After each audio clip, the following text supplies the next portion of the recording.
entonces la Biblia en Marcos capítulo 5. Desde el verso 21 en adelante nos corresponde hoy día repasar un poquito la semana pasada, que vimos nosotros la historia del endemoniado de la región de Gadara ahí. Por eso se le llamaba Gadareno. Y vimos nosotros ahí que este hombre lo estaba pasando muy mal, estaba siendo atormentado por Satanás, y había estado tratando Satanás de flagelarlo y eliminarlo. Creo que esa es la tarea de Satanás, y Satanás lo que quiere hacer con nosotros es exactamente eso, con el hombre en realidad, de poder destruirlo, y busca cosas para echar mano para que el hombre se destruya. A veces son cosas que parecen inofensivas, como lo puede ser, por ejemplo, una religión, o puede ser una filosofía, que uno puede pensar que Satanás solamente trabaja así como que los chicos o la gente se suicide o se mate o poco menos entre a cultos satánicos o algo así, pero a través de cosas normales o aparentemente buenas, también Satanás intenta destruir al hombre por medio de la religión, por medio de la filosofía, que te desvían la mente y el corazón de la palabra de Dios. Y son cosas que Satanás hace para que el hombre finalmente vaya a donde quiere que Satanás vaya, que es al infierno. Dios no quiere que uno vaya ahí. O sea, de hecho el infierno no lo creó Dios para nosotros. El infierno fue hecho para Satanás. Pero Satanás quiere engañar a la gente y que no quiere irse solo. Ya, ese es un lugar que no es para el hombre. Dios hizo el infierno para Satanás, para que él estuviera allí. Y en cierta manera también es un acto de misericordia por el mismo Satanás, porque en el fondo pudiera perfectamente el Señor haberlo eliminado, pero le dio un lugar aún a él allí, de condenación, sí, de dolor, de tormento. Y Satanás quiere también, a través de muchas cosas, llegar al hombre y hacer que el hombre pueda engañarse.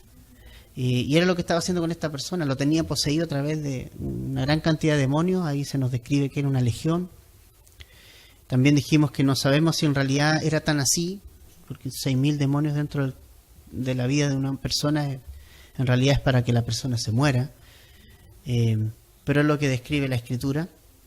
Recordemos que vivía en los sepulcros, recordemos que había perdido su lucidez mental también, se autoagredía, él seguramente andaba lleno de sangre por todas partes en el cuerpo.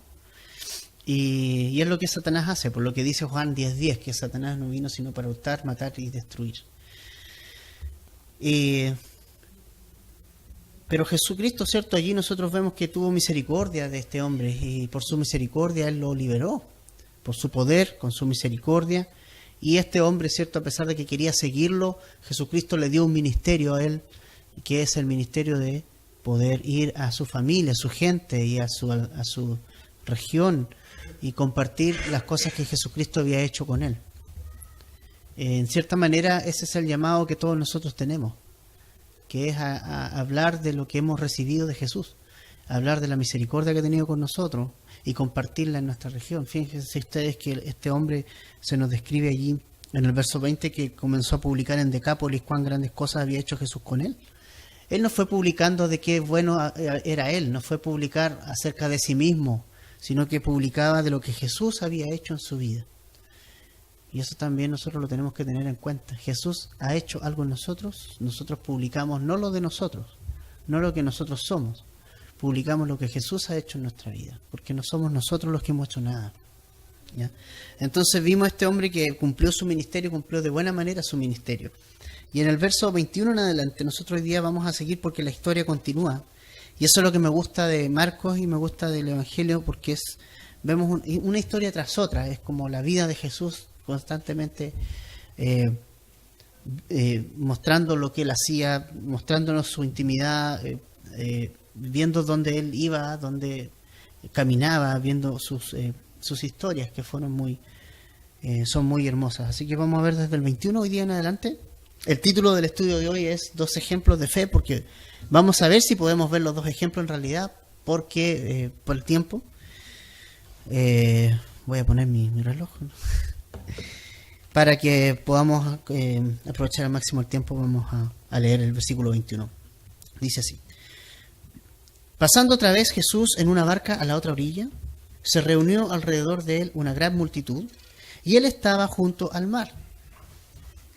Y vino uno de los principales de la sinagoga, llamado Jairo, y luego que le vio se postró a sus pies y le rogaba mucho, diciendo: mi hija está agonizando, ven y pon las manos sobre ella, para que sea salva y vivirá. Fue pues con él, y le seguía una gran multitud y le apretaban. Pero una mujer que desde hacía 12 años padecía flujo de sangre, y había sufrido de muchos médicos y gastado todo lo que tenía, y nada había aprovechado, antes le iba peor, cuando oyó hablar de Jesús, vino por detrás entre la multitud y tocó su manto, porque decía: si tocare tan solamente su manto, seré salva. Y enseguida la fuente de su sangre se secó, y sintió en el cuerpo que estaba sana de aquel azote. Luego Jesús, conociendo en sí mismo el poder que había salido de él, volviéndose a la multitud, le dijo: ¿quién ha tocado mis vestidos? Sus discípulos le dijeron: ¿ves que la multitud te aprieta y dices: ¿quién me ha tocado? Pero él miraba alrededor para ver quién había hecho esto.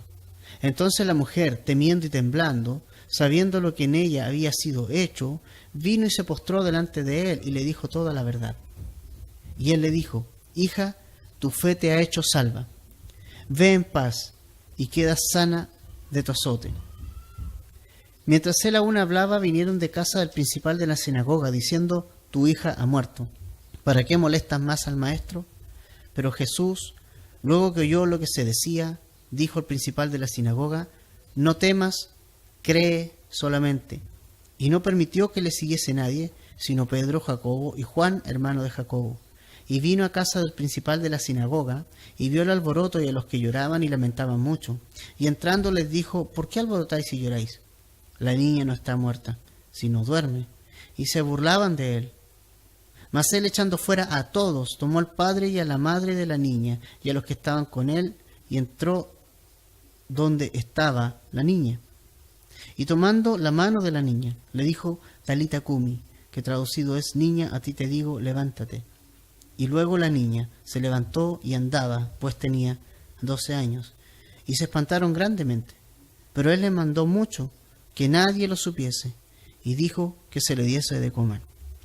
Padre, te pedimos, Señor, que podamos nosotros entender tu palabra esta mañana, que nosotros podamos, Señor, asimilar tu voz, que podamos abrir nuestro corazón. Y si hemos venido, si alguien ha llegado acá, Señor, con inquietud en su corazón, con alguna respuesta que tú debes confirmarle, que este pasaje pueda también clarificar sus dudas, y Señor, puedas hablarnos en esta mañana a través de este pasaje, Señor. Gracias por tu amor, gracias también por tu misericordia, gracias, Señor, por tu perdón, gracias, Señor, por todo. Oramos, Señor, por las necesidades que hay en medio de nosotros, y presentamos a ti todos, Señor, a nuestros hermanos que estén enfermos, que estén pasando dificultades, Señor, te los entregamos a ti, mi Dios. Y gracias por las ovejas y los hermanos que tú has traído este día, Señor. A ti te ha placido así traerlos acá. No es casualidad, Señor, que hayan llegado estos hermanos, Señor. Tú los has traído por medio de tu Espíritu Santo, y oramos, Señor, que puedas hablarnos ahora, Señor. Tócanos con el poder de tu Espíritu Santo. En el nombre de Jesús. Amén. Bueno, aquí nosotros vemos la continuación de la historia de Jesús. Si nos damos cuenta, antes había estado con los discípulos ya en Galilea, en la Capernaum. Había cruzado, ¿cierto?, el mar de Galilea. Fue durante ese momento en que el mar se provocó esta tormenta y los discípulos temieron. Fue donde se produjo el evento donde se levantó esta tormenta y Jesús aquietó las aguas y el viento. Llegan al otro lado, viene este endemoniado, se le aparece a ellos totalmente de noche, oscuro. Jesús lo libera, ¿ya? Y luego de esto, entonces se nos describe aquí que otra vez Jesús pasa en una barca a la otra orilla. Vuelve entonces al lugar de donde venía, que era la región de Galilea, allí específicamente, probablemente Capernaum. Y siempre me llama la atención que el dinamismo del ministerio de Jesús, el dinamismo que hay, el movimiento que hay constante en Jesucristo, es dinámico. A veces nuestra vida, cuando el Señor nos está guiando, se vuelve tediosa. Cuando no nos guía el Espíritu Santo, cuando no guía el Señor, realmente se vuelve tediosa. Pero cuando tú andas en el Espíritu Santo, cuando tú vives en Espíritu, y tú puedes escuchar la voz del Señor cada día, y tú puedes dejar que Él te guíe, y que vaya ordenando tu día, tú te vas dando cuenta que verdaderamente la vida de un discípulo de Jesús es dinámica, no es aburrida, no es latera. Porque aquí nosotros vemos que Jesús tiene este dinamismo, ¿cierto? Esta dinámica de andar siempre guiado por el Espíritu Santo, moviéndose de un lugar a otro, contactándose con la gente. Le suceden cosas como a cualquiera le pueden suceder en el camino, ¿cierto? Algunas interrupciones, algunas cosas, como sucede acá. ¿Por qué? Porque se está moviendo. En el fondo es eso lo que está pasando. Y nosotros como cristianos debemos, como discípulos de Jesús, evidentemente tenemos también que ser guiados por el Espíritu Santo. También esa guía del Espíritu Santo la vemos en el libro de los Hechos con los discípulos, desde el capítulo 2 en adelante, cuando viene el Espíritu Santo allí, se nos describe cómo el Espíritu Santo permitía que pasaran ciertas cosas. Pedro y Juan iban camino al templo, ¿cierto? Y se les aparece este hombre que está ahí siempre sentado en el templo, y Pedro, ¿cierto?, lleno del Espíritu Santo, lo ve y le dice: no tengo plata ni oro que darte, pero lo que tengo te doy. En el nombre de Jesús, ¿cierto?, levántate. Y fueron cosas que ocurrieron día tras día. Y cada día ocurrían cosas, porque ellos estaban guiados por el Espíritu Santo. En realidad eso es lo que tenemos que entender nosotros. Podemos estar en nuestro trabajo, podemos ir camino al trabajo, podemos hacer muchas cosas. Somos como muy cuadrados, ¿cierto? De repente como que nos quedamos ahí y decimos: bueno, acá Dios no me va a usar, pero estoy en mi trabajo. Y a veces no le abrimos la puerta al Señor que puede usarnos en ese momento. Y a veces Dios te pone personas delante, no para que eches la talla con ellas, sino para que tú puedas compartirles de Jesús. Y tal vez Jesús te da esa posibilidad de poder hablarle. Pero para eso hay que estar conectado con el Señor. Hay que estar conectado y guiado por el Espíritu Santo. Y por eso a Jesús siempre le ocurrían cosas. Porque obviamente era un hombre guiado por el Espíritu Santo. Era el Hijo de Dios, pero era guiado por el Espíritu Santo. El Espíritu Santo lo llevó al desierto. El Espíritu Santo lo llevó a bautizarse primero. El Espíritu Santo lo llevó al desierto después para ser tentado. El Espíritu Santo lo está guiando en todo. Y ese es el ejemplo que nosotros tenemos que tomar del Señor Jesucristo. Pasa otra vez llega a la orilla, otra vez viene la multitud, pero Jesús tiene claro qué hacer. Tiene claro su ministerio. Tiene claro cuál es el camino. Lo tiene muy claro porque es el Espíritu Santo el que lo está guiando. ¿Ya? Entonces, esto es dinámico. Es dinámico, es un constante mover. Nos estamos moviendo constantemente. Porque Jesús está con nosotros, porque Jesús está guiando. El cristiano es dinámico, somos dinámicos. ¿Y quién es lo que nos mueve? ¿Quién es el dinámico? ¿Quién es el dínamos, ¿no? Es el Espíritu Santo. El Espíritu Santo es el que nos mueve. No es nuestra propia fuerza. Es el Espíritu Santo el que nos mueve, el que nos pone personas delante de nosotros, es el que está constantemente mostrándonos cosas. Y nosotros tenemos que estar sensibles a la voz del Espíritu Santo. Entonces eso me gusta mucho de Jesús, de cómo Él se movía y siempre guiado por el Espíritu Santo, y siempre algo pasaba, y siempre se encontraba con gente con necesidad.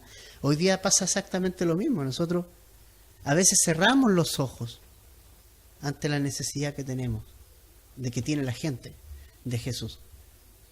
A veces Dios nos pone personas que tienen necesidad de Jesucristo delante. A veces nosotros sentimos y en nuestro corazón algo pasa que tenemos que compartirle. Algo tenemos que hacer, pero muchas veces somos desobedientes a la voz del Espíritu Santo y no hablamos, no hacemos lo que el Espíritu Santo en ese momento nos estaba diciendo. Pero en Jesús tenemos ese ejemplo, ¿cierto? Donde Él estaba, donde Él iba guiado por el Espíritu. Hagamos esto, vamos a esto otro. Ese es el ministerio. El ministerio es súper movido. Movimiento, mucho movimiento. Y no digo movimiento es como para ganarse salvación ni nada, no, estamos hablando de una vida llena del Espíritu Santo y movida por el Espíritu Santo, como era el Señor Jesucristo. Ahora, entonces Él llega ahí a la otra orilla, y como era de esperar, ¿cierto?, empieza a llegar toda la gente, empieza a llegar la muchedumbre, la multitud, porque recordemos que ahí en Capernaum Jesús hizo un montón de milagros, muchas cosas, entonces ya la fama de Jesús es, más allá de cualquier cosa, está pero por las nubes, y la gente está siguiéndolo, ya sabe que sana, ya sabe que echado de fuera demonios, ya sabe muchas cosas. Y como en todas partes, ¿cierto? Cuando pasan algo así, cuando hay algo así, andan todos así como pendientes y vamos a verlo. ¿Ya? Es casi como un rockstar, así, vamos a verlo, vamos a seguirlo, sigámoslo. Y la gente aquí se le junta nuevamente alrededor. Pero ¿sabes qué es lo que veo acá yo? Nosotros aquí, y por eso el estudio se llama 2 ejemplos de fe, porque en medio de tanta multitud, fíjese, todos siguiendo a Jesús, de alguna u otra manera, ¿cierto? Jesús caminaba y la gente partía para allá. Jesús iba para el otro lado, allá partía toda la gente. De cierta manera la gente como que seguía a Jesús, ¿cierto? De cierta manera la gente como que tocaba a Jesús, la gente como que estaba con Jesús enfrente. Imagínate tener a Jesús enfrente. En cierta manera la gente estaba siguiéndolo. Pero dentro de toda la multitud, este relato solamente se enfoca en 2 personas. Porque son solo 2 personas las que van a Jesús por una necesidad real y con fe. Si ustedes se fijan, la multitud va por no sé qué cosa, ¿cierto? Es como lo que pasa hoy día. Hoy día mucha gente dice, no, si yo creo en Jesús, y prácticamente Jesús es su amuleto, ¿ya? Y no, si yo voy a Jesús y estoy cerquita de Jesús, a lo mejor hay mucha gente que va a la iglesia y está como que cree que está cerca de Jesús y tocando a Jesús, pero nunca ha puesto su fe en Jesús. Nunca ha confiado su vida a Jesús. Nunca ha depositado su fe en Él, como su Señor, su Salvador en forma personal, como su sanador. Nunca ha puesto realmente su vida en manos de Jesús, sino que simplemente lo que ha estado haciendo es oír de Él, oír de su fama, parece que hace esto, parece que hace esto otro, pero nunca lo ha experimentado de manera personal. Pero aquí tenemos 2 personas que sí saben quién es Jesús y con su fe a lo mejor un poco imperfecta, como en el caso de ellos, a lo mejor una fe que no era totalmente correcta o perfecta, pero con esa poca fe el Señor Jesucristo hizo 2 grandes obras en sus vidas. Y eso es lo que nosotros vemos aquí. Entonces, el tema no es estar al lado de Jesús, el tema no es apretar a Jesús, el tema no es que yo vaya tras Él, el tema es si mi fe está puesta en Jesús. Si yo estoy poniendo mi vida, ¿me entienden?, en las manos de Jesús, aunque eso signifique muchas veces que hay cosas que van contra mí, que a veces hay cosas que no entiendo y que me van a hacer tambalear mi fe, como en la tormenta en el medio del mar. Pero aún así, la persona que confía en Jesús, su vida va a estar sólida y firme porque Jesús es su roca. Jesús es la roca de su vida. Él es su roca, es su escudo. Él sabe quién es Jesús, entonces puede y sabe y pone su fe en Jesús y puede estar tranquilo, aún en medio de las tormentas. Entonces, tenemos aquí esta historia de tanta gente apretándose, pero entre medio viene una persona en especial y se nos describe la primera persona, Jairo, ¿ya? La primera persona que viene a él es Jairo. Versículo 21 nos dice que uno de los principales de la sinagoga, llamado Jairo, vino a Jesús. Primera persona que viene a Jesús, Jairo. Y uno puede decir, ¿pero los demás no venían a Jesús? Sí. ¿Se dan cuenta? Los demás, la multitud, sí viene a Jesús, pero da lo mismo. A Jesús no le da lo mismo la multitud. Él quiere la persona. Y Él no se fía de las multitudes. Él quiere la persona, el corazón de la persona. Él quiere salvar a la gente de forma individual. Entonces, entre medio de la multitud viene uno, dice, uno a Jesús, llamado Jairo. Y es interesante porque este hombre es el principal de la sinagoga en Capernaum. O sea, podríamos decir, él era el pastor encargado del área, de esa región, ¿ya?, de todo lo que es la sinagoga y los servicios que se hacían allí. Tenía una investidura religiosa increíble, él tenía una posición religiosa. Era una persona que estudiaba la ley, una persona que ya había estado años estudiando la ley, era una persona que tenía el suficiente conocimiento y la gente lo identificaba a él claramente, porque era un personaje público, conocido. Es como si, no sé, alguien, el sacerdote del pueblo o algo por el estilo, ¿no? O el pastor de la iglesia del pueblo que estaba ahí y venía a Jesús. ¿Y por qué yo hago ese alcance que es interesante eso? Porque si ustedes se dan cuenta, hace unos capítulos atrás, ¿sabe lo que hizo Jesús en su sinagoga, donde él estaba a cargo? ¿Se acuerdan? También echó fuera un demonio. Pero también Jesús sanó a un hombre en día de reposo. Y si ustedes recuerdan bien esos estudios atrás, se nos describía allí, y allí nosotros lo vimos, ¿ya?, que los fariseos y los herodianos tomaron consejo contra Jesús para matarle. Dentro de los cuales, porque el consejo de los fariseos estaba, sí o sí tenía que estar el principal de la sinagoga. Por lo tanto, el principal de la sinagoga quería puro matar a Jesús. Jairo no quería a Jesús. Jairo odiaba a Jesús, porque estaba moviéndole el piso respecto al sistema religioso que él pertenecía. Jairo quería matar a Jesús en alguna oportunidad. Pero ¿qué pasó en la vida de Jairo que al final cambia tanto y decide ir a Jesús? Fíjense ustedes lo que pasó. Se le enferma su hija de 12 años. Y es interesante este punto porque fíjate que cuánta gente viene al Señor cuando le pasa algo, ¿cierto? A veces uno es porfiado y tan porfiado que en realidad tiene que pasar alguna situación, tiene que suceder algo fuerte para que yo pueda volver a Jesucristo, para que yo vaya a Jesucristo. Tiene que pasarme algo con mi salud, o tiene que morir alguien, o tiene que haber un accidente, o tiene que incendiarse la casa, o algo tiene que pasar para que Jesús llamar la atención de mi vida, que yo pueda entender que el único en la vida que me puede, que tiene las respuestas para mí, es Jesucristo, no es el sistema religioso. Y fíjense ustedes que hay que destacar eso, porque lo difícil que era para Jairo dejar su orgullo de religioso, lo difícil que debe ser para un hombre que era autoridad religiosa de la ciudad, irse en contra de los suyos, irse en contra de los religiosos, ¿sí o no?, de los fariseos, ponerse en contra de ellos, porque ellos estaban contra Jesús. Jairo también lo estuvo. Pero esta situación vino ¿a qué? Vino a hacerle reflexionar y a pensar y a decir, ¿qué puedo hacer ahora? Mi religión aquí no me sirve. Y eso es lo que pasa.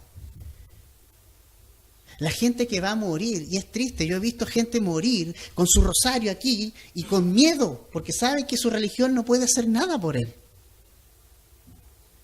Nada. No puede venir la religión y venir, ya, tú vas a irte al cielo.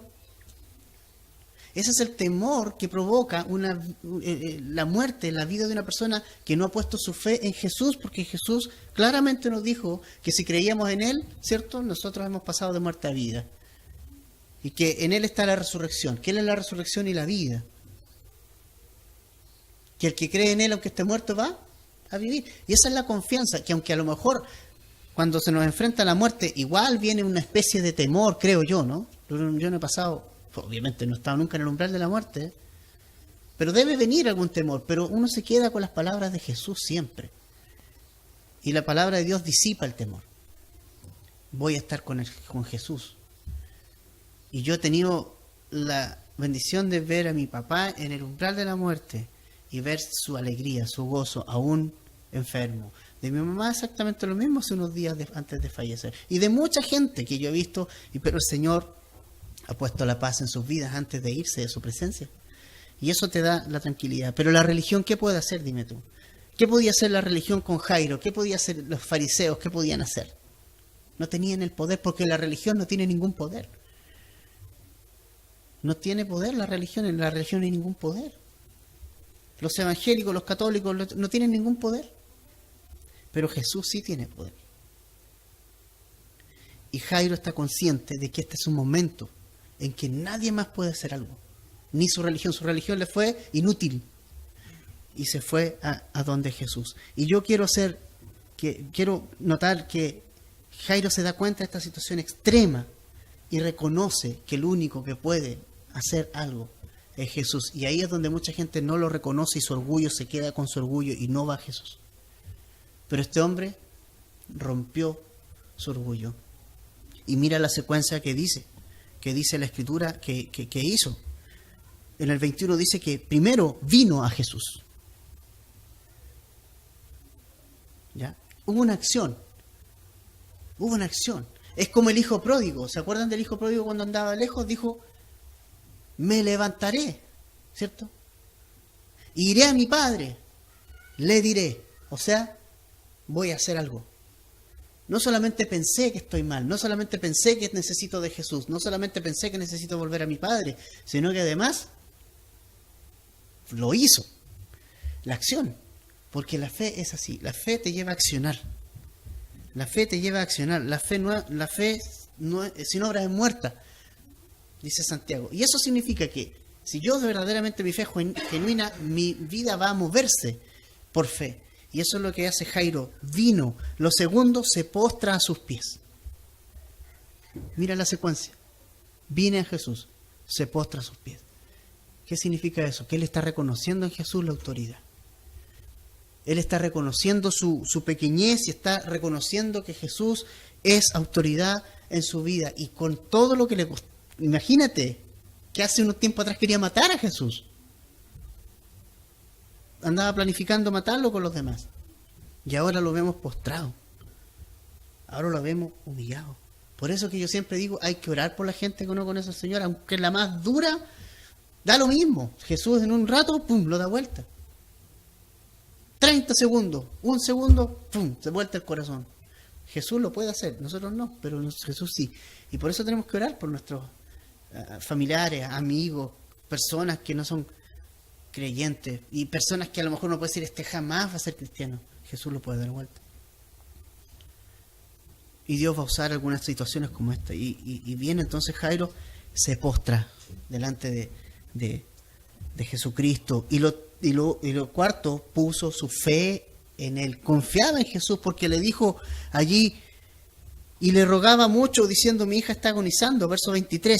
Ven y pon las manos sobre ella para que sea salva y vivirá. O sea, él sabía que si Jesús ponía sus manos sobre esta niña, iba a vivir. Ahora, esa es una fe imperfecta. ¿Se acuerdan del centurión que vino a Jesús? Y le dijo, el hijo de mi siervo está mal. Necesito que... Y Jesús dijo, ya, voy a ir a sanarla. Pero el centurión le dijo, ¿se acuerdan o no? Le dijo, no, di la palabra nomás. Y tú tienes autoridad, yo tengo personas que están bajo autoridad. Y cuando yo le digo que haga algo, lo hace. O sea, esa fe era increíble. Porque no necesitaba de que fueran y pusieran las manos. Tal vez Jairo no tenía esa tremenda fe, pero tenía fe. Y eso es lo importante. A veces su fe es imperfecta. La fe de uno es pequeña. Pero Jesús de alguna manera te encamina para que esa fe sea perfecta. Y finalmente obra igual. Porque Dios no quiere una tremenda fe. Con una fe simple en Jesús, aún con todas nuestras imperfecciones, Dios puede hacer una obra. Una obra. Es como cuando una de las familiares, hermanas de Lázaro, dijo, Señor, bueno, Lázaro ha muerto, pero tal vez podrás hacer algo, ¿no? Tal vez puedas hacer algo. No estaba totalmente confiada, pero había algo, una pequeña fe allí, y que Dios va a responder. Y eso es lo que pasó también con Jairo. También hay mucho de costumbre aquí, porque se acostumbraba a orar como poniendo manos y todo eso, pero no es el acto de poner manos el que va a sanar a una persona en las manos. Hay mucha gente que habla tontera, dice que Jesús en las manos tenía algo. No, eso no es así. Jesús puede hacer, si quiere, no necesitar nada para hacer un milagro. Jesús, de hecho, resucitó. ¿Y qué necesitó para resucitar? Nada. Lo hizo nomás. No necesita poner manos, ni necesitaba hacer esto. Pero Jesús entiende a Jairo. Y Jesús también le va a enseñar a Jairo una lección también de fe acá. Ahora, luego de eso, ¿cierto?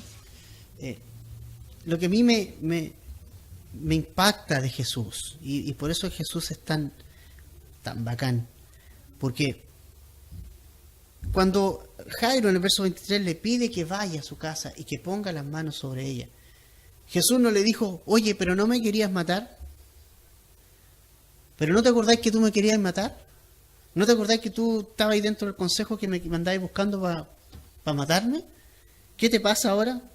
¿Y ahora quieres que sane a tu hija? Más encima, ¿y ahora te acuerdas de mí?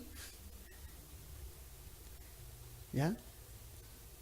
Es interesante cuando tú creces en una congregación legalista, porque hace mucho daño.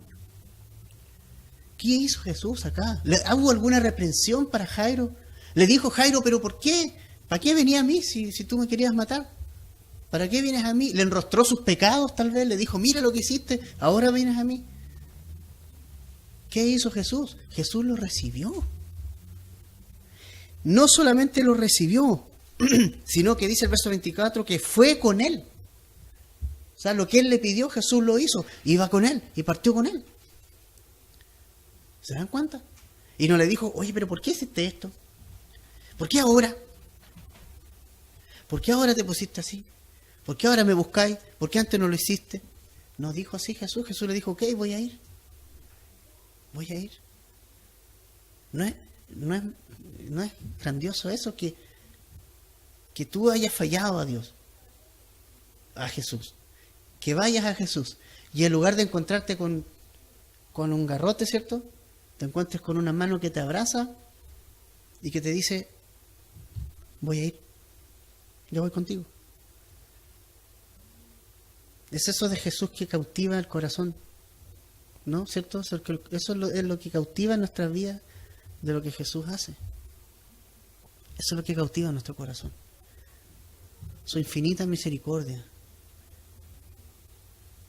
Cuando Él dice de nuestros pecados no se acuerda jamás, es porque de nuestros pecados no se acuerda jamás.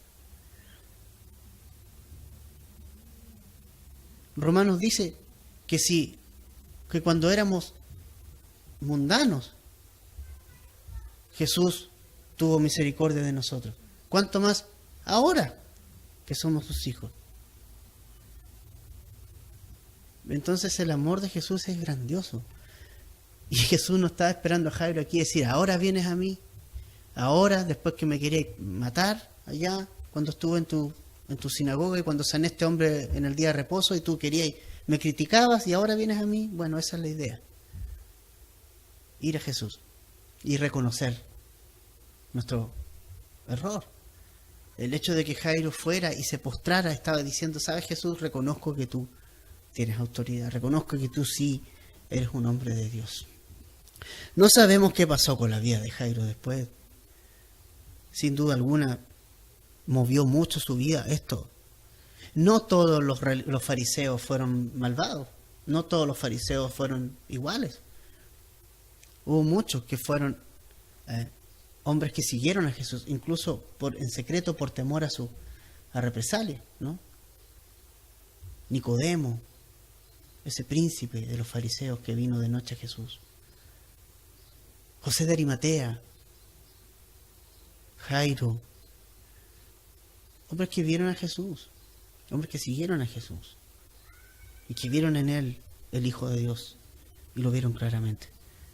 Entonces, la misericordia de Jesús es grande, pero para obtenerla hay que hacer lo que este hombre hizo, se humilló, él dijo, ¿sabes qué? Mi religión estoy mal, se humilló, aunque eso le significara el desprecio de los religiosos, aunque eso le significara el desprecio de los fariseos, se humilló, y la gran evidencia de entender nuestra realidad y nuestra condición ante Dios es que nos acercamos con humildad a Él y nos postramos y decimos, aquí estoy. Es como dice el Salmo 51:17, los sacrificios de Dios son el espíritu quebrantado. Al corazón contrito y humillado, dice, no lo despreciarás tú, oh Dios. Es lo que está pasando acá. El corazón contrito, humillado de Jairo ante una necesidad. Él reconoció, bajó el moño. Dijo, no, tengo que bajar el moño. Bajó el moño. Jesús, tú eres el verdadero Dios. 1 Pedro 5:6 también dice, humillaos pues bajo la poderosa mano de Dios, para que Él los exalte cuando fuere tiempo. Exaltaos, exalta. El Señor los exaltará, pero usted tiene que humillarse. Humillaos primero, ¿cierto?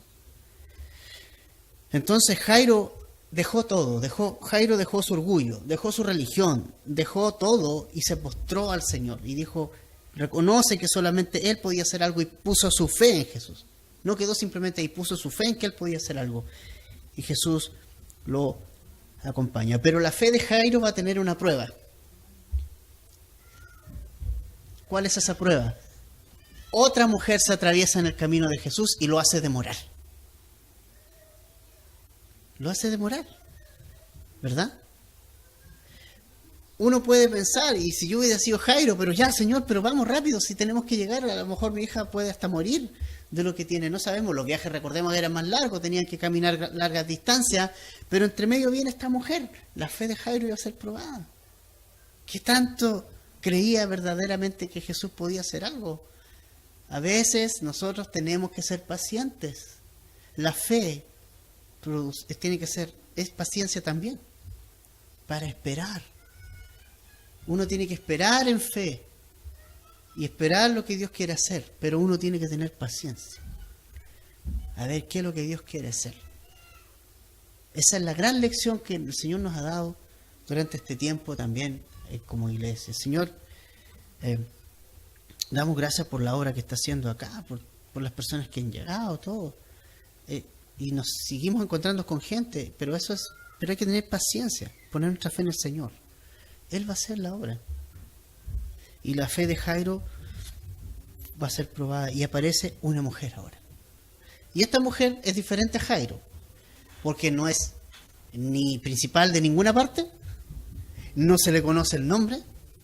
Recordemos, la mujer en los tiempos de Jesús era como vista como una ciudadana de cuarta categoría. A veces valía más un animal que una mujer. En los tiempos de Jesús era terrible, ¿eh? Pero Jesucristo vino a elevar el nivel de la mujer y le dio una trascendencia, importancia y validez, ¿ya? Así que la gente que acusa a Jesús como el causante del machismo está más perdida que el teniente Bello. Porque Jesús fue quien estableció a la mujer con un valor increíble. Porque Pablo dice que el hombre debe amar a la mujer como Cristo amó a la iglesia. Eso es poner a la mujer con un valor incalculable. ¿Sí o no? Decir que la mujer es digna de ser amada como Cristo amó a la iglesia nos pone un nivel muy arriba. Entonces, la mujer aquí también tiene una fe, pero tanta fe en Jesús. Porque primero esta mujer dice que oyó de Jesús. Y eso es importante.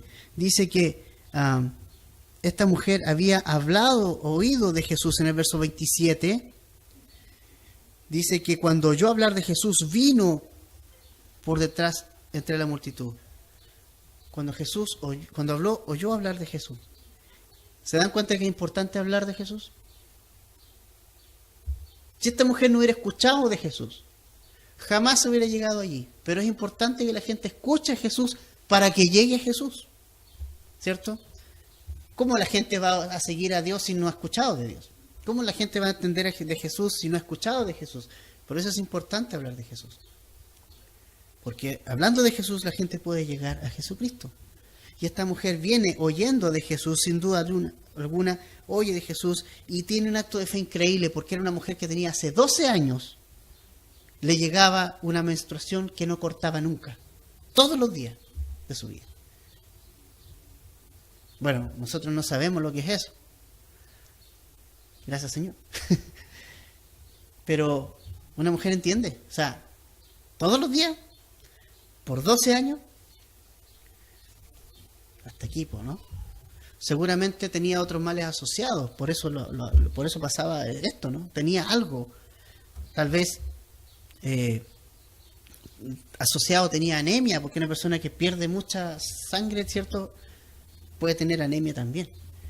Y esta mujer, el hecho que haya tenido este flujo de sangre por todo este tiempo, la hacía impura ceremonialmente. era igual que un leproso. O sea, ella no podía acercarse a nadie. En Levítico está la ley del periodo menstrual de la mujer. El periodo menstrual de la mujer tenía que tener ciertos rituales. Y es interesante porque también es un tema de limpieza física. Que nadie podía acostarse en la misma cama de la mujer durante ese periodo. ¿Ya? Porque ella era inmunda durante ese periodo. Debía lavarse, debía limpiarse y hacer todo un ritual. Y luego volver a establecerse, cuando ya su periodo terminaba. Dios es muy sabio y tenía una finalidad de cuidado, de salud de la persona y de los demás también. ¿Ya? Pero acá tenemos a esta mujer que no eran 3 días ni 4, no eran 5, no era el periodo que duraba, eran 12 años. Entonces, más impura no podía ser. Ella no podía ir al templo, no podía relacionarse con su marido, no podía hacer nada. Pero ella oyó de Jesús nuevamente y era nuevamente en medio de toda esta escena. Esta mujer se mueve y esta mujer piensa, ¿no? Dice, si tocare solamente el manto, porque ella encontraba que era difícil que Jesús la atendiera porque era impura, entonces ella se encontraba indigna. Decía, soy impura, así que mejor de lejito, ¿ya? Ahora, esta mujer había buscado la ayuda de los médicos y había buscado muchos médicos, había buscado la ayuda en ellos. El Evangelio de Lucas también nos dice lo mismo. Lucas, siendo médico, es mucho más específico de esto. Lucas era médico y Lucas también sabía los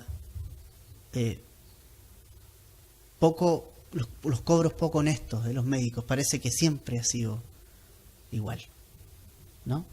Es terrible cómo la gente juega con la salud de la gente. No digo que todos los médicos, esto no significa que los médicos sean no sirvan o nada. Yo entiendo que los médicos también son parte de un talento que Dios ha dado y que la medicina está a disposición también nuestra y también es necesario tomar a veces, bueno, ir a médico, hacerse su chequeo y todo, eso no está mal. Ya, pero a esta mujer no le había resultado nada. Y le habían sacado mucha plata. Yo sí, ya me imagino, no, mira, yo sí que tengo la solución. Mira, tienes que tomarte esto, tienes que seguir este tratamiento y aquí y allá, y al final no pasó nada. Nunca se cortó el flujo. Y gastaba plata y gastaba plata y gastaba plata. Y quedó en la ruina. En la ruina. Y es interesante también lo que pasa con nosotros, porque a veces nosotros gastamos miles de pesos en salud y sabemos que Jesús no cobra nada, ¿no? Que el único costo es el tener una fe en Él. Sale barato. Ir a nuestra rodilla y presentarle nuestro problema de salud al Señor. A veces es lo último que hacemos. A veces, también esta mujer lo hizo. Fue a todos los médicos, cuando todo no le resultó nada, ahora sí voy a ir a Jesús. Y a veces somos muchas veces así. En lugar de buscar primero, ¿quién? Nuestro Dios. Es el creador del cielo, de la tierra, de todo lo que existe. Jesús, en Isaías 53:5 se nos dice respecto a Jesús que Él también, en Isaías 53, ciertamente Él llevó nuestro dolor y nuestras enfermedades. Pero nosotros primero gastamos plata y luego vamos. Y eso no es para los pentecostales, eso de orar por sanidad. Eso es para el cristiano en general. Y es importante eso que lo entendamos también. Y tal vez nosotros tuvimos experiencias malas con cosas extremas, así como... Pero del Señor, si nosotros tenemos... Esta mujer no necesitó de gritar, ni decirle, ¡Jesús, sáname! ¡Ah! No. Su fe era tanta en Jesús, dijo que solamente tocando el manto voy a ser sana. Eso es. No hubo parafernalia, un toque, listo. Porque su fe era la importante. Su fe en Jesús era lo importante. Así que podemos gritar 20 días por la salud de alguien, pero si no tengo la fe, ¿de qué me sirve? Es la fe en Jesús la que me va a librar, la que me va a libertar. Ahora, revisemos la misma secuencia que Jairo, veamos la secuencia de ella. Oyó hablar de Jesús, importante. Vino a Jesús, puso su fe con temor y temblor. Con temor y temblor. ¿Ya? Ahora, muchos hablan del manto de Jesús. Porque ustedes saben que todas las cosas el mundo y Satanás trata de tergiversarlas. El manto tenía el poder. Una vez escuché a un psicólogo decir que Jesús le había dicho, tu fe te ha hecho salva, pero que no necesariamente era la fe en Jesús. No, esta mujer tenía fe en Jesús, no en el manto. Todo el tiempo se nos describe que esta mujer tenía confianza en Jesús, no en la ropa, no en el manto. Era porque el manto era parte de él, era como para tocarlo. Podría haber sido un manto, un calcetín, un gorro, no sé. Pero era Jesús la persona en la que la mujer confiaba. Y aunque tal vez pudo haber habido una cierta superstición en ella, pero Jesús fue suficiente para que él la sanara. Ahora, veamos cómo reaccionó la gente, ¿ya? Porque ella, la mujer, al momento de tocar el manto quedó sana.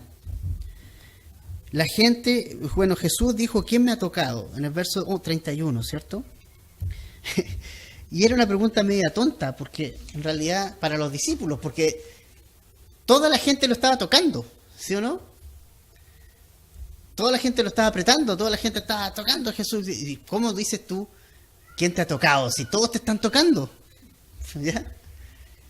Pero aquí es donde está la diferencia entre tocar a Jesús simplemente por tocarlo o tocarlo con fe. La gran diferencia entre apretujar a Cristo, entre andar siguiendo a Cristo, pero no poner nuestra fe en Él. Una persona sí la puso. Esta mujer, de toda la multitud ahí, junto a Jairo, los únicos dos, pusieron su fe en Jesús. Así que no necesariamente andar tocando a Jesús y hablar de Jesús y seguir a Jesús significa que tengo fe en Él. Lo que finalmente va a determinar si tengo fe en Él es qué tanto le creo yo a Él. Qué tanto tomo sus palabras y las tomo para mí. Qué tanta fe. Cómo, la fe se va a medir respecto a cómo me muevo, si me estoy moviendo en fe o no, si estoy creyendo en Él o no. Entonces, Jesús dice, ¿quién me apretó? Porque bueno, en realidad conocía que había salido poder de Él, sabía que... Y Jesús sabía que esta mujer era. Si Jesús no preguntó quién era, es para enseñarle algo a la multitud. Ustedes saben que creen que no sabía quién era, se sabía perfectamente quién era la mujer. Pero Jesús quería honrar a esta mujer y la puso como ejemplo. Y la mujer súper temerosa y temblorosa, y le dijo, y se postró delante de él, y dice el verso 33, que temiendo y temblando, vino y se postró delante de él y le dijo toda la verdad a Jesús. Mira qué importante eso. No sabemos qué le dijo, pero le dijo toda la verdad. Tal vez le contó por qué tenía esa... Tal vez le contó sus pecados, no sé. Pero qué importante es que esta mujer también viene a Jesús y le cuenta toda la verdad y no esconde nada. Y eso es lo importante. Cuando yo quiero poner mi fe en Jesús, ¿qué tengo que ir? Tengo que entender que tengo que ser honesto con Jesús y dejarle toda mi vida a Él y hablarle y confesarle mis pecados. Y confesarle mi vida entera, decir, Jesús, mira, esto me pasó. Esto soy. Y luego de que la mujer le dijo toda la verdad, recién ahí, en el verso 34, Jesús le dice, hija, tu fe te ha hecho salva, ve en paz y queda sana de su azote. Ahí Jesús confirma, una vez que la mujer le dice la verdad, Jesús confirma, vaya, sé limpia de tu azote y ve en paz. Esta mujer no había tenido paz en 12 años. No sabía lo que era la paz. No sabía lo que era la tranquilidad. Por primera vez en 12 años esta mujer tenía paz. Es como cuando Jesús dijo que la paz dejaba, ¿cierto? Mi paz os dejo, mi paz os doy, yo no la doy como el mundo la da. Eso dice Jesús en Juan 14, 27. Es esa paz que el mundo no da, es la que Jesús te puede dar, nos puede dar. Cuando nosotros vamos a Jesús con todos nuestros pecados, con toda la verdad, y el Señor dice, ya, yo tomo tus pecados, te perdono y vaya, ve en paz. Por primera vez puedes descansar tranquilo. Entregué todo al Señor. Y Él quiere darnos paz. Pero ¿por qué hay cristianos que están tan cargados todavía? Jesús dijo en Mateo 11:28, vengan a mí todos los que están trabajados y cargados. ¿Qué les dijo? Les voy a poner más carga encima. Les dijo, yo los voy a hacer descansar. Jesús es descanso. Jesús es paz. Jesús no es ansiedad. Jesús no es miedo. Jesús no es temor. Eso es lo que el enemigo hace. Eso pasa cuando confiamos en nosotros mismos. Jesús no es temor. Jesús no es intranquilidad. Jesús no es ansiedad. Jesús no es depresión. No es nervios. Jesús es paz. Y una buena medida para saber qué tanto estoy confiando en mi vida a Jesús es si yo tengo paz o no. ¿Cómo estoy durmiendo? ¿Cómo estoy descansando en Él? ¿No?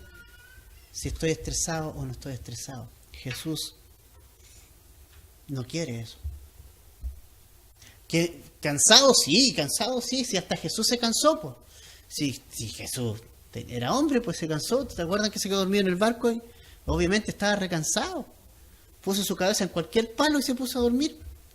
Porque estaba cansado. Y el cansancio físico es una cosa, pero el cansancio mental y andar estresado, esa es otra. Eso es porque no estamos descansando en la promesa, no estamos descansando en Jesús. No le hemos dicho a lo mejor toda la verdad a Jesús.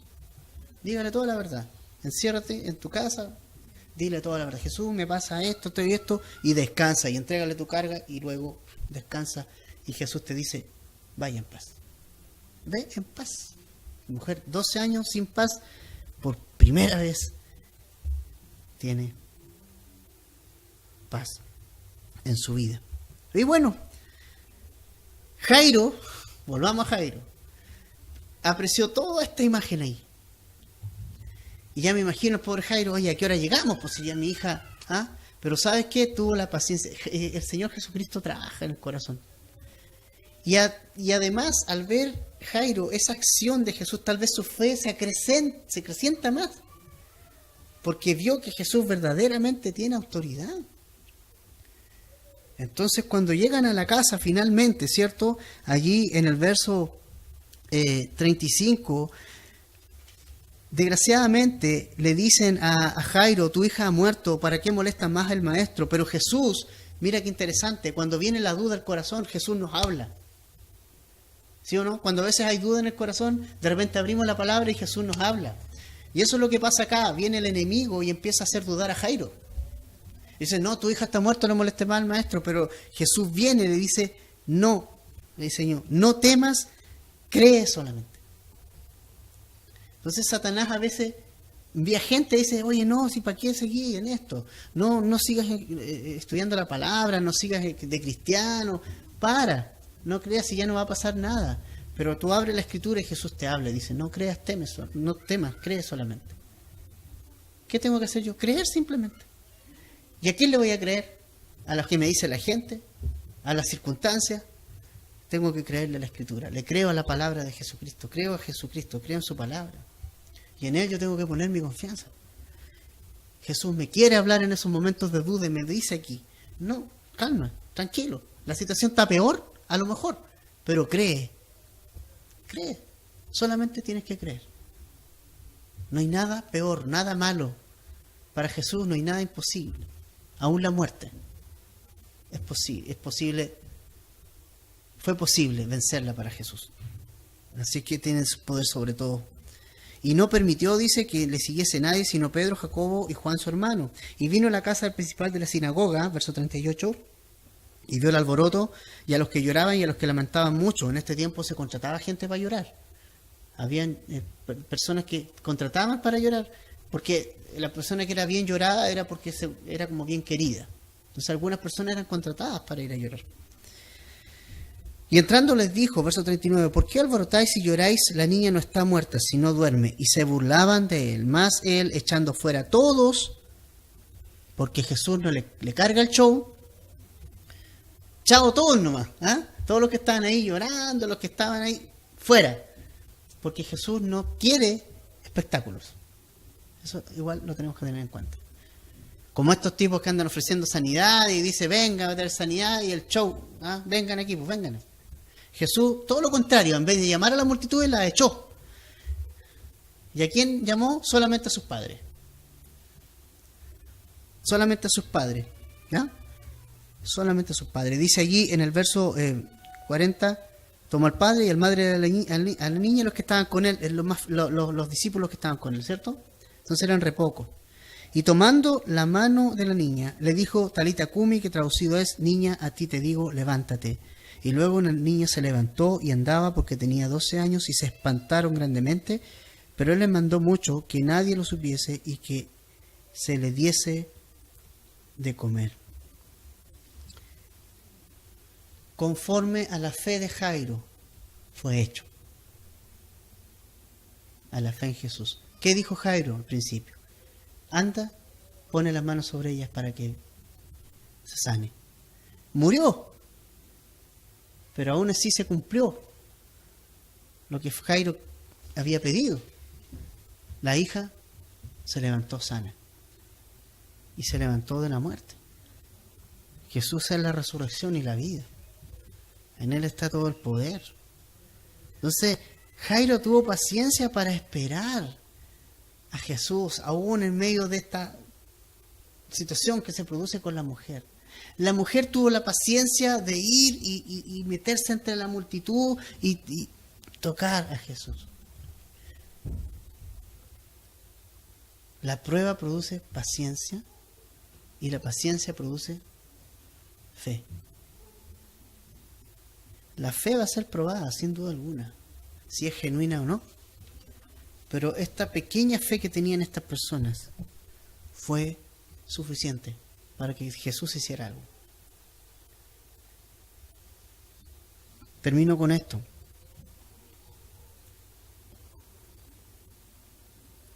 ¿Cuáles de los dos grupos somos nosotros? ¿Somos parte de la multitud que aprieta a Jesús, que sigue a Jesús, que ve a Jesús, pero que nunca lo ha puesto su fe en Él? ¿O nos identificamos con estos otros dos ejemplos de la mujer y de Jairo, que aún imperfectos, Jesús se agradó de ellos y obró allí? Hizo una gran obra por su fe. Sin fe, dice la Escritura, que es imposible agradar a Dios. No puedo agradar a Dios sin fe, porque si vengo a Él dudando, estoy diciendo entonces que no es verdad lo que Dios me está diciendo, de que Él es Dios, de que Él es superior, no lo estoy creyendo, y eso no puede ser agradable a Dios, porque en el fondo le estoy diciendo, le estoy rebajando su rango, su poder. Pero cuando yo voy con fe y pongo mi fe en Él, sí, eso agrada a Dios. ¿Quiero agradar a Dios? Yo creo que todos queremos agradar a Dios. Entonces confiemos en Él y pongamos nuestra fe en Él. Vamos a tomar la cena y antes vamos a orar y vamos también a preparar nuestro corazón. El Señor nos ha hablado con este estudio, ¿cierto? Y tenemos que, tomarlo también para nosotros, para nuestro corazón, y analizar nuestro corazón esta mañana antes de tomar la cena, pensarlo bien. La cena no es un chiste, ¿cierto? No es una cosa así como, ya tomémosla a la ligera. Para tomar la cena hay que tener comunión con Dios, y nuestra comunión es con Jesús, y es verdad que es con Jesús, ¿ya? Pero hay cosas que también estorban nuestra comunión con Dios. A veces tenemos pecado en nuestra vida. Y Jesús está esperando que nosotros vayamos a Él simplemente y que podamos ser perdonados. Y así como Jairo no nos va a enrostrar los pecados, ¿no? Simplemente va a seguir haciendo una obra en nuestra vida. Vamos a orar. Padre, gracias por este tiempo.